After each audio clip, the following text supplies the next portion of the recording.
আসসালামু আলাইকুম, welcome back to my channel ভিডিনাস অফ কুকিং। নতুন একটি রেসিপি দেখার জন্য আপনাদের সবাইকে স্বাগতম। আজকে আমি আপনাদের তৈরি করে দেখাবো দারুণ স্বাদের খিরসা, তাও আবার 5 মিনিটের তৈরি গুঁড়ো দুধ দিয়ে কিভাবে ঝটপট এই খিরসাটি তৈরি করে নিতে পারবেন সেই রেসিপিটি আজকে আপনাদের সাথে শেয়ার করব। প্রথমেই খিরসা তৈরির জন্য চুলায় একটি প্যান বসিয়ে দিয়ে তার মধ্যে 1 টেবিল চামচ পরিমাণ ঘি দিয়ে দিলাম। এখন দিয়ে দিচ্ছি 1 টেবিল চামচ পরিমাণ চালের গুঁড়ো। আপনাদের কাছে চালের গুঁড়ো না থাকলে সুজিটাও ইউজ করতে পারেন। ভালোভাবে চালের গুঁড়োটাকে ঘিয়ের মধ্যে ভেজে নেব।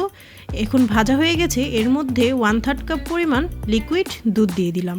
দুধ দিয়ে এটাকে একটু নেড়েচেড়ে মিশিয়ে নেব যেন চালের গুঁড়োটা একটু সিদ্ধ হয়ে যায়। সিদ্ধ হয়ে গেলে দুধটা যখন শুকিয়ে আসবে তখন আবার এর মধ্যে দিয়ে দিচ্ছি 1/2 কাপ পরিমাণ লিকুইড দুধ। এখন এই দুধটার সঙ্গে ভালোভাবে চালের গুঁড়োটাকে হালুয়ার মতো করে মিক্সড করে নিতে হবে। দেখুন, খুব ভালোভাবে মিক্সড করা হয়ে গেছে এবং দুধটা কিন্তু আমার পর্যায়ক্রমে শুকিয়ে গেছে। এই পর্যায়ে এর মধ্যে দিয়ে দেব 1 কাপ পরিমাণ গুঁড়ো দুধটা দিয়ে এখন এই লিকুইড মিক্সচারটার সাথে ভালোভাবে নেড়েচেড়ে মিক্সড করে নেব। এমনভাবে মিক্সড করতে হবে যেন কোনো প্রকার লাম্পস না থাকে। তাই মিক্সড করার সময় চুলার ফ্লেমটা একটু লো করে নেবেন। লোতে করে রাখলে মিক্স করা বেটারটা খুবই পারফেক্ট হবে আর এতে করে পুড়ে যাওয়ার সম্ভাবনা থাকে না। দেখুন, মিক্সড করা হয়ে গেছে। এই অবস্থায় চুলার ফ্লেমটা একেবারে অফ করে দিয়ে নেড়েচেড়ে একটু ঠান্ডা করে নেব। অনেকেরই হয়তো খেরসা তৈরি করতে গেলে দুধের মধ্যে যখন গুড় দেওয়া হয় তখন দুধটি ফেটে যায়। আমি যখন খেরসাটা তৈরি করছি তখন কিন্তু এই পর্যায়ে চুলার ফ্লেমটা অফ করে দিয়েছি। আর এটা হচ্ছে খেজুরের গুড় দিয়ে দিলাম 1 কাপ পরিমাণ। খেজুরের গুড়টাও আমি জাল করে ঠান্ডা করে নিয়েছিলাম। ঠান্ডা থাকা অবস্থায় এই দুধের মিক্সচারটার সাথে খেজুরের গুড় মিক্সড করে দিলাম।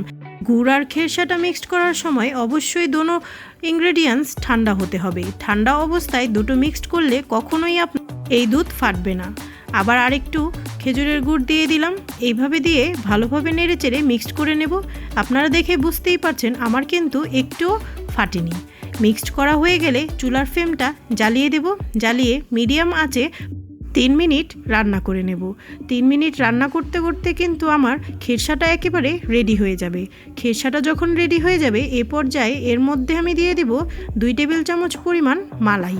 আপনারা চাইলে মালাইটা নাও ইউজ করতে পারেন, তবে মালাইটা দিলে খেরসার স্বাদ কিন্তু দ্বিগুণ হয়ে যায়। 2-3 টেবিল চামচ পরিমাণ মালাই দিয়ে দিলাম। মালাই দিয়ে ভালোভাবে নেড়েচেড়ে আর একটু জাল করে নেব।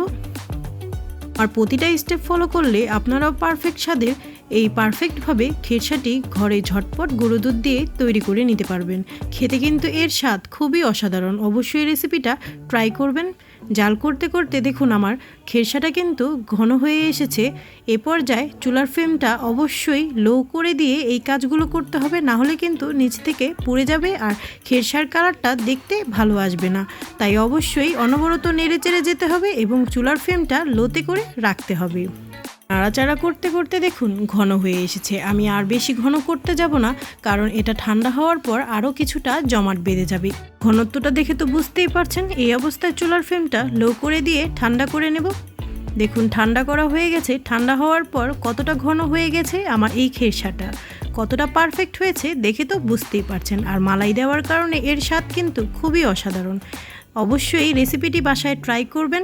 আর এই খেরসাটা কিন্তু পাটিসাপটা পিঠা অথবা সাদা ভাত দিয়েও খেতে খুবই দারুণ লাগে। আবার যে কোনো ডেজার্ট তৈরির ক্ষেত্রে এই খেরসা খুবই দরকারি। তাই ঝটপট গুঁড়ো দুধ দিয়ে আমার রেসিপিটি ফলো করে ঝটপট তৈরি করে নিতে পারবেন পারফেক্ট স্বাদের গুঁড়ো দুধের খেরসা। খুবই ইয়ামি হয়েছে আর খেতে কিন্তু খুবই অসাধারণ। কতটা পারফেক্ট হয়েছে চামচ দিয়ে আপনাদের উঠিয়ে দেখাচ্ছি। আশা করব আজকের এই খেরসার রেসিপিটি আপনাদের কাছে ভালো লেগেছে। তাই আজকের মতো বিদায় নিচ্ছি। আল্লাহ হাফেজ।